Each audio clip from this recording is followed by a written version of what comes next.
சென்னை சரௌண்டிங்ல இருக்கிற ஒரு unexplored train ரூட்னே சொல்லலாம்.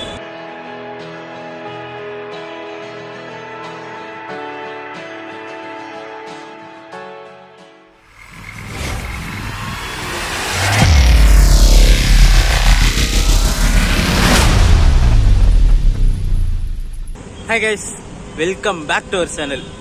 ஒரு லாங் கேப்புங்க, ஒரு மாதம் கேப் கழிச்சு இன்னைக்கு ஒரு ஸ்பெஷலான ட்ராவல் vlog தான் ஸ்டார்ட் பண்ண போகிறோம். இன்னைக்கு டேட்டு பார்த்தீங்கன்னா 27th இந்த வீடியோ ரெக்கார்ட் பண்ணுறேன். இங்கே சென்னை சென்ட்ரல்லேருந்து ஒரு ஜேர்னி ஸ்டார்ட் பண்ண போகிறோம். நம்ம நார்மலாக இங்கேருந்து ஸ்டார்ட் பண்ணுவோம், புரட்சி தலைவர் எம்ஜிஆர் சென்ட்ரல்லேருந்து. பட் ஆனால் இந்த ஜேர்னி பார்த்தீங்கன்னா அங்கேருந்து ஸ்டார்ட் பண்ண போகிறோம். சென்னை சென்ட்ரல் சபர்பன் ஸ்டேஷன்லேருந்து ஒரு அன்எக்ஸ்ப்ளோர் பிளேஸ் இன் சென்னைனே சொல்லாமே. சென்னை சரௌண்டிங்ல இருக்கிற ஒரு அன்எக்ஸ்ப்ளோர் ட்ரெயின் ரூட்னே சொல்லலாம். அந்த இடத்துக்கு தான் ஜேர்னி ஸ்டார்ட் பண்ண போறோம். ஆல்ரெடி தம்ப்நெயில்ல பார்த்துட்டு வந்திருப்பீங்க. இங்க சென்னை சென்ட்ரல்ல இருந்து ஒரு மிலிட்ரி டெப்போக்கு தான் ஜேர்னி பண்ண போறோம். அந்த ரூட் வந்து இது வரைக்கும் நான் டிராவல் பண்ணதே இல்லை, அதுவும் செம்ம சூப்பரா இருக்கும்னு சொல்லியிருக்காங்க. இந்த ரூட்டில் நம்ம டிராவல் பண்ணியிருக்கோம், பட்டாபிரம் வழியெல்லாம் நிறைய ஜேர்னி பண்ணியிருக்கோம். ஆனால் பட்டாபிரம்ல இருந்து டெடிகேட்டடா ஒரு லைன் பிரியும் இந்த ட்ரெயின் இந்த ரூட்டுக்கு. அதுவும் இல்லாமல் நம்ம நிலாம்பூர்லாம் போயிருக்கோம் பார்த்தீங்களா, ஸ்டேஷன் ஃபுல்லாக மரமாலாம் ஆலமரம்லாம் இருந்து நம்ம நிலாம்பூர் தென்காசிலலாம் அதே ஈக்குவலுக்கு இந்த ரூட்டில் இருக்க அந்த ரயில்வே ஸ்டேஷன் இருக்குன்னு சொல்லி கேள்விப்பட்டிருக்கேன். பட்டாபிரம்லேருந்து 2 ஸ்டேஷன் இருக்குது. பட்டாபிரம் சைடிங் மிலிட்ரி சைடிங்னு ஒன்றும், பட்டாபிரம் டெப்போ சைடிங்னு 2 ஸ்டேஷன் இருக்குது. 2 பிளாட்ஃபார்மே செம்ம சூப்பராக இருக்கும். அதுவும் வந்து ஒரு ஹைலி ப்ரொஹிபிட்டட் ஏரியா. அது நம்மளுக்கு இங்கே சென்ட்ரல்லேருந்து பட்டாபிரம் டெப்போக்கு மதியானம் 11:15, அதாவது காலையில் 11:15க்கு இங்கேருந்து ஒரு லோக்கல் ட்ரெயின் கிளம்புது. அதை தான் நம்ம ஜேர்னி பண்ண போகிறோம். டைம் பார்த்தீங்கன்னா 11:10 ஆயிடுச்சு. ஸோ குடுன்னு உள்ளே போயிட்டு டிக்கெட்டை வாங்கிட்டு நம்ம ட்ரெயினை போட் பண்ண வேண்டியது தான்.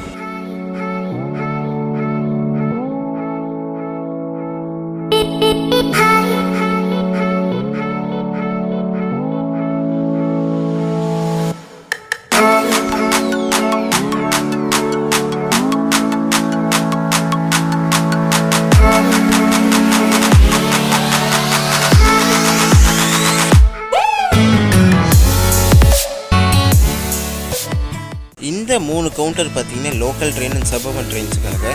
இங்கே ஆட்டோமேட்டிக் வெண்டிங் மிஷினும் இருக்காங்க, ஆளும் இருக்காங்க, நம்மளும் எடுத்துக்கலாம். எக்ஸ்பிரஸ் ட்ரெயின்ஸுக்கு உண்டான கவுண்டர்ஸ் இங்கே இருக்கிற அந்த 6 கவுண்டர்ஸ்.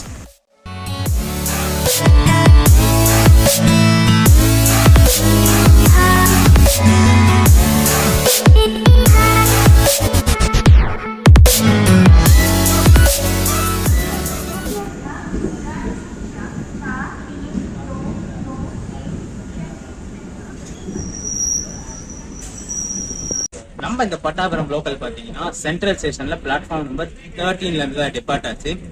சென்ட்ரல் ஸ்டேஷன் வரைக்கும் இன்னும் ஒரு விஷயம் இருக்குங்க. வீடியோ ஸ்டார்டிங்ல ஒரு வராண்டா காமிச்சிருக்காங்க, ஸ்டேஷனோட வராண்டா. ஈவினிங் பீக் டைம்ல எல்லாம் போனீங்கன்னா அந்த வராண்டா வந்து செம்ம கிரௌடா இருக்கும். ஏன்னா சென்ட்ரல் ஸ்டேஷன்ல பிக்ஸ்டு பிளாட்ஃபார்ம் கிடையாது. இந்த ட்ரெயின் இந்த பிளாட்ஃபார்ம்ல இருந்தா கிளம்பும்ன்ற பிக்ஸ்டு கிடையாது. ஸோ எங்க வேணா மாத்தி போடுவாங்க. 12, 13, 14, 15, 16 5 பிளாட்ஃபார்ம் இருக்கு.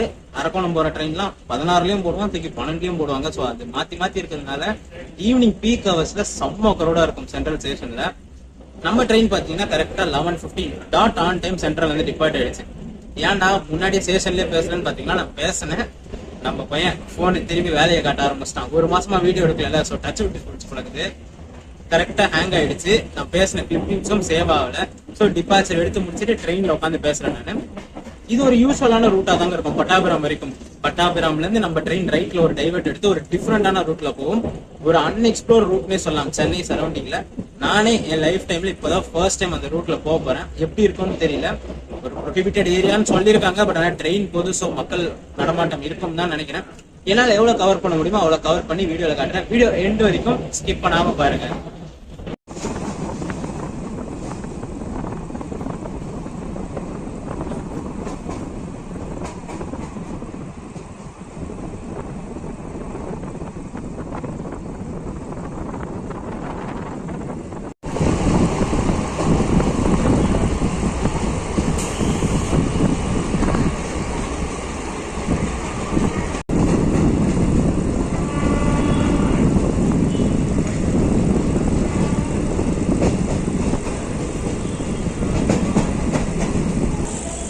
பெரம்பூர் ரீச் பண்ணிருக்கோங்க. இந்த ரூட்ல இது ஒரு இம்பார்ட்டன்டான ஸ்டேஷன். ஏன்னா சென்ட்ரல் டச் பண்ணாம பைபாஸ் பண்ற ட்ரெயின்ஸ்க்கெல்லாம் இங்கே பெரம்பூரில் தான் ஸ்டாப் கொடுத்துருப்பாங்க. எத்தனையோ ஜேர்னிஸ் நம்ம பெரம்பூரில் முடிச்சிருக்கோம். ஆனால் இங்கேருந்து ஒரு ஜேர்னி கூட ஸ்டார்ட் பண்ணது.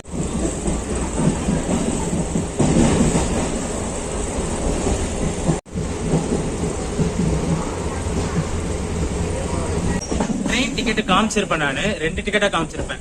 ஒன்று வந்து திருமலாவாயிலேருந்து பட்டாபுரம் டெப்போ வரைக்கும் ஒரு டிக்கெட்டும், சென்ட்ரல்லேருந்து திருமலாயில் வரைக்கும் ஒரு கார்டு டிக்கெட்டும் காமிச்சிருப்பேன். ஏன்னு பார்த்தீங்கன்னா இந்த ரூட்ல நான் வந்து ரெகுலராக டெய்லி போயிட்டு வந்துட்டு இருக்கேன். ஸோ அதனால நான் சீசன் டிக்கெட் வாங்கி வச்சிருக்கேன் திருமலாயிலேருந்து சென்ட்ரல் வரைக்குமே. அதுதான் அந்த yellow colour card ticket. So எதுக்கு சென்ட்ரல்லேருந்து பட்டாபுரம் வரைக்கும் டிக்கெட் எடுக்கணும், எனக்கு தான் திருமலாயில் வரைக்கும் சீசன் இருக்குன்னு சொல்லிட்டு சென்னையிலேருந்து திருமலாயில் சீசனில் ட்ராவல் பண்ணிட்டு திருமலாயிலேருந்து பட்டாபுரம் வரைக்கும் ட்ராவல் பண்ணியிருக்கேன். என் டு என் டிக்கெட் பார்த்தீங்கன்னா சென்ட்ரல்லேருந்து பட்டாபுரம் டெப்போ வரைக்குமே 10 ரூபா தான் சார்ஜ் பண்ணுறாங்க. 10 ரூபா 10 ருபீஸ் தான் சார்ஜ் பண்ணுறாங்க.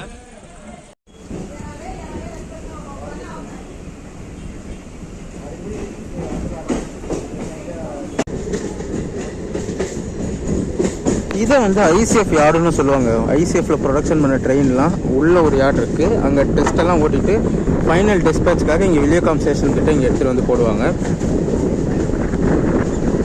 ஒரு சதர்ன் ரயில்வேக்கு ஒரு யூஎம்இ ரெடியாகி நிற்கிது டிஸ்பேச்சுக்காக.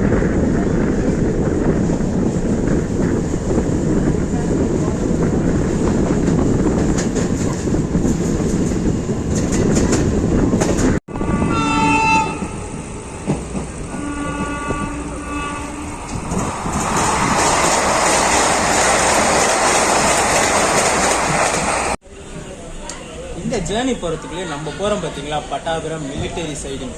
அதோட மெயின் நேம் பார்த்தீங்கன்னா ஆவடி. என்னடா ஆவடின்னு பார்த்தீங்கன்னா, ஆவடி அந்த இடத்துக்கோட பேர் வந்து ஆவடி கிடையாது, ஒரு பெரிய ரிசர்ச் சென்டரோட ஷார்ட் ஹேண்ட் தான் ஆவடின்னுவாங்க. Armed vehicle ammunition depot of India. இந்த மிலிட்ரிக்கெலாம் அந்த பீரங்கிலாம் இருக்குது பார்த்தீங்களா, அந்த மிலிட்ரி எக்யூப்மெண்ட்ஸ் எல்லாம் மேனுஃபேக்சர் பண்ணுறதெல்லாம் ஆவடியில் தான்.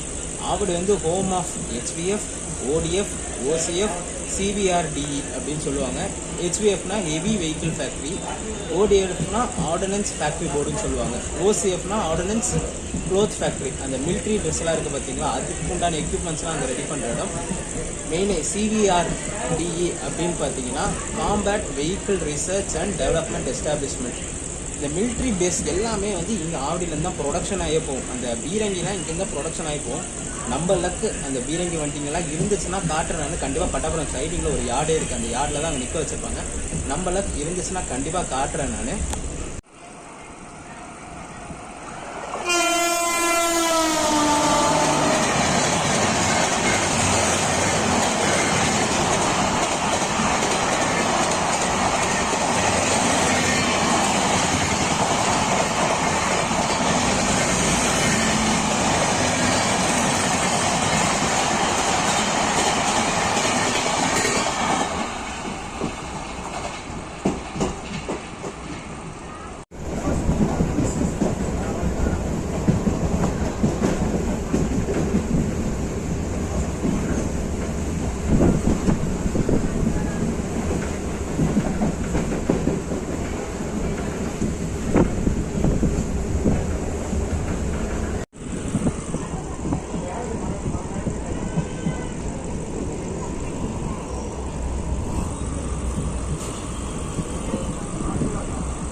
இப்போ கிராஸ் ஆனதுதான் நான் சொன்ன ஆவடி ரயில்வே ஸ்டேஷனு.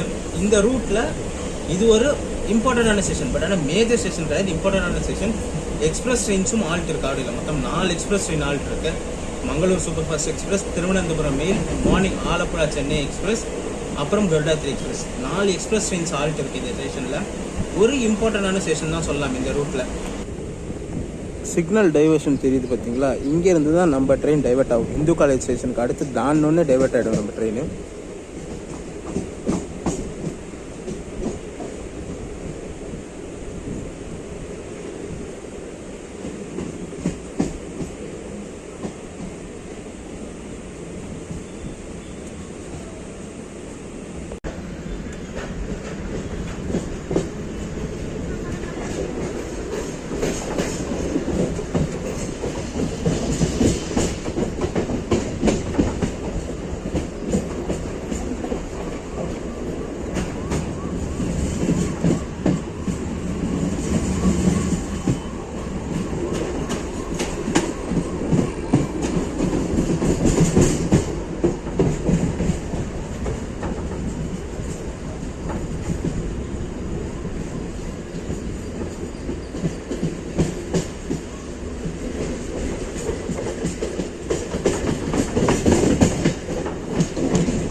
அங்கே இருக்கிறதுல பட்டாபுரம் நார்மல் ஸ்டேஷனு, இந்த அந்த டெப்போ சைடிங்க்கு போகிற ஸ்டேஷன் மட்டும் இந்த சைடு வரும்.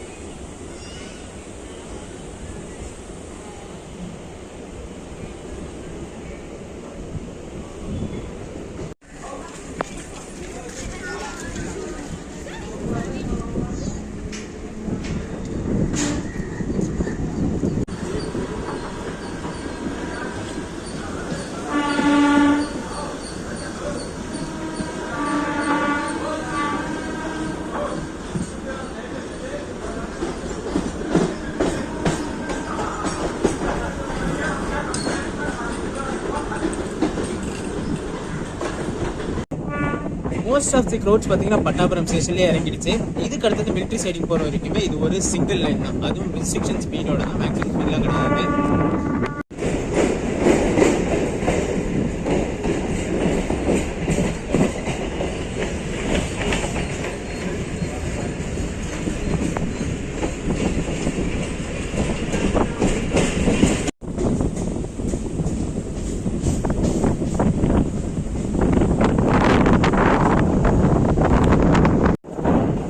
அடுத்து வர பட்டாபுரம் மிலிட்ரி சைடிங் ஸ்டேஷனும் பட்டாபுரம் மிலிட்ரி சைடிங் ஈடிப்போ 2 ஸ்டேஷனும் பார்த்தீங்கன்னா செம்ம சீனிக்காக இருக்கும். ஆல்ரெடி சொல்லியிருப்பேன், பெரிய பெரிய ஆலமரங்கள்லாம் சூப்பராக இருக்கும். ஸ்டேஷன் வந்தோடனே காட்டுறேன் பாருங்கள். லெஃப்ட் சைடில் பார்த்தீங்கன்னா நான் சொன்ன யார்டு இருக்குது, அந்த மிலிட்ரி ட்ரெயின்ஸ்லாம் இருக்கும். நம்ம லக் இருந்துச்சுன்னா இறங்கி இருக்கலாம். வந்துருச்சு பாருங்கள்.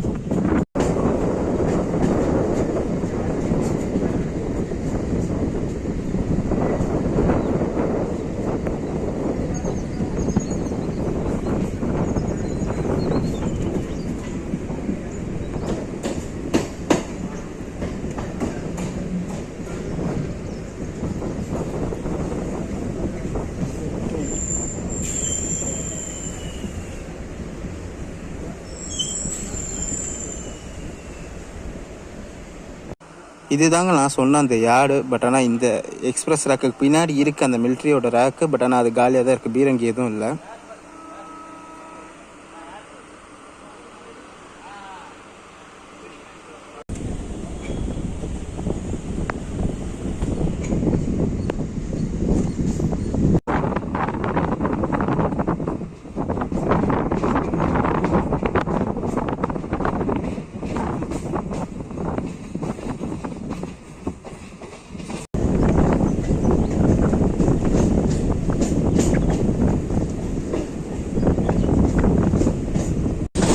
இந்த ரைட்டில் போகிற லைன் தான் ஃபேக்ட்ரிக்குள்ளே போகிற லைனு.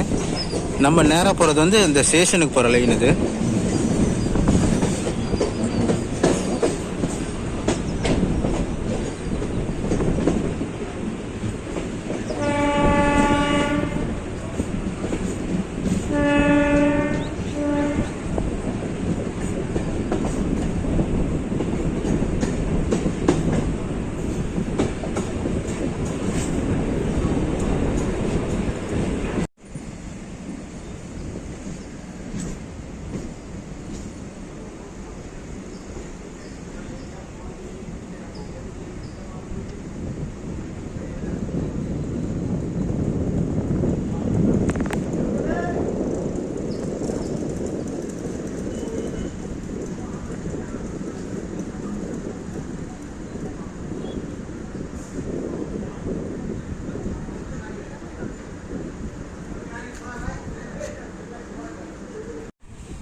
இந்த மிலிட்ரி சைடிங் ஸ்டேஷனே பார்த்தீங்கன்னா இவ்வளோ தான் ஸ்டேஷனோட பில்டிங்கு. அந்த சீனிக்கான வியூ பாருங்கள், பெரிய பெரிய ஆலமரங்க இருக்குது. ஒரு காம்பவுண்ட் சோடு கூட இல்லை ஸ்டேஷனுக்கு.